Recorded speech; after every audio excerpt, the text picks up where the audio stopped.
It's just Friday morning. ஃப்ரைடேனாலே ஒரு divine vibe தான். வீக்லேயே ரொம்ப அழகான நாள் அது ஃப்ரைடே தான். காலையில் எழுந்திரிச்சு விளக்கேற்றிட்டு சாம்பிராணி வைக்கும்போது நமக்கு வீடே வந்து ஒரு பாசிட்டிவாக ஃபீல் ஆகும்.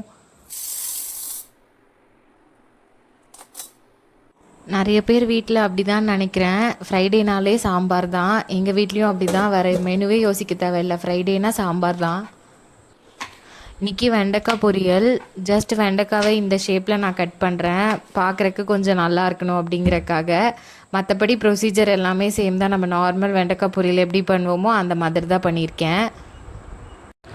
வெண்டைக்காய் பொரியலுக்கு தண்ணி எதுவும் ஊற்றாமல் அப்படியே சிம்லேயே வச்சு மூடி வச்சு எடுத்திங்கன்னா சூப்பராக வந்துடும் மொறு மொறுன்னு. குக்கிங் எல்லாம் முடிச்சாச்சு. வாங்க இன்றைக்கி லஞ்ச் பாக்ஸ் பேக் பண்ணலாம். ரைஸ் ஒரு பாக்ஸில், அப்புறம் இன்னொரு பாக்ஸில் சாம்பார் எடுத்தாச்சு. நம்ம பண்ண வெண்டைக்காய் பொரியலையும் பேக் பண்ணியாச்சு.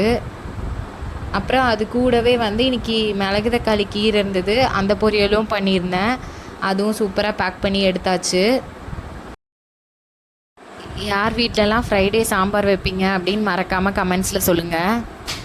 சம்மருக்காக பச்சை மிளகா இஞ்சிலாம் போட்டு சூப்பரான ஒரு மசாலா மோரும் பேக் பண்ணி எடுத்தாச்சு. இதுதான் இன்னையோட லஞ்ச் பாக்ஸ் மெனு.